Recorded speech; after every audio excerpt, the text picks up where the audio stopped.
Hey, Phillip. Hey, Thank you so much for helping with my project. it is my pleasure. It was great getting to play with you today. Right. Pickleball and stuff. Pickleball. I hit a couple of pickleballs to the moon. Could you say a couple of words about yourself?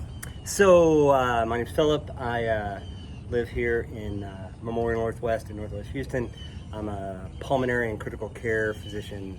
I work with the Houston Methodist system doing virtual critical care. So I work sort of remotely on camera in all the ICUs around the system.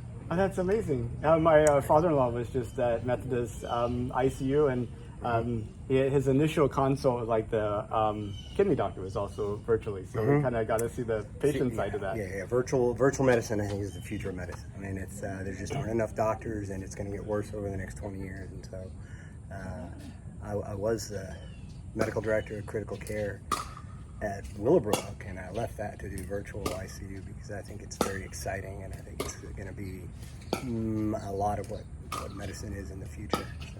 That's kind of amazing, and you can see this being like cross-border type of thing too. You know, like have disaster place, and you send people on the ground, and you know they get able to get plugged in with medical expertise all around the world. Right. Yeah. Well, you mentioned the space program. It's one of the places where virtual medicine was pioneered, right? Because you can't carry specialists up into space all the time. Yeah. I'll go if you guys are ready. Yeah, but. exactly. Well, talking about space, did you know that NASA is planning to send astronauts back to the moon? Yes. Would you believe that most of the people I talk to have no clue? Really? Yeah. Right. Like 80% of people, even at the Starbucks across from NASA, Right. would not know that we're going. What do you think about us going back to the moon? Oh, I think it's fabulous. I think it's so the space program is there's so many benefits to it, direct and indirect. That, I wouldn't know where to start, but I think it's a great idea to go back to the moon, set up a permanent or semi-permanent base there, start to explore and utilize, the moon for knowledge building and a base for more advanced space projects and distance projects. At the end of Apollo 13, Tom Hanks' character said, we went to the moon, and why haven't we gone back? And I agree. Why haven't we gone back? We should go back. So. Yeah, like the science fiction author, I forgot his name, Nevin, I think, or something. Larry Niven. Larry Niven. One of my favorites.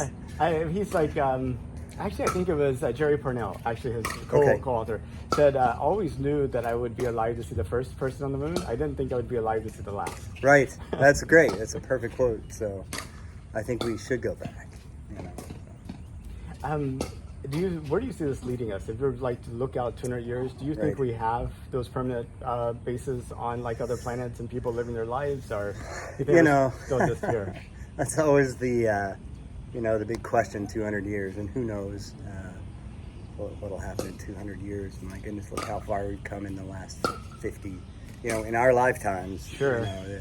There are that phone you're recording this on has more computing power than the entire Apollo program had. Then computing power available in the world at that time. Right.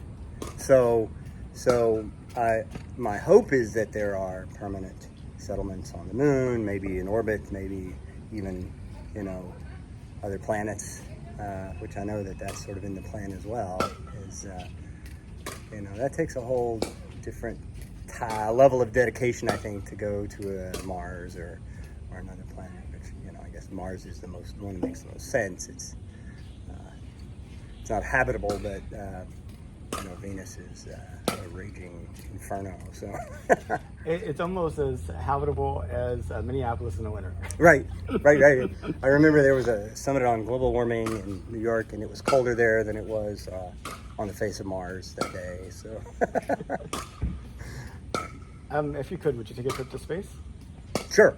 Yeah. When are we leaving? Do you think you'll get a chance in your lifetime? No. I'm older than you think I am, and they've got a lot of young, healthy, brilliant people who are ready to make that trip, and so unless I hit the right 6 numbers, I have no way to get into space. But you know. Just 55 million. That's right. 50. That's right. I just like I said, I just got to hit the right 6 numbers. There you and, I'm in there.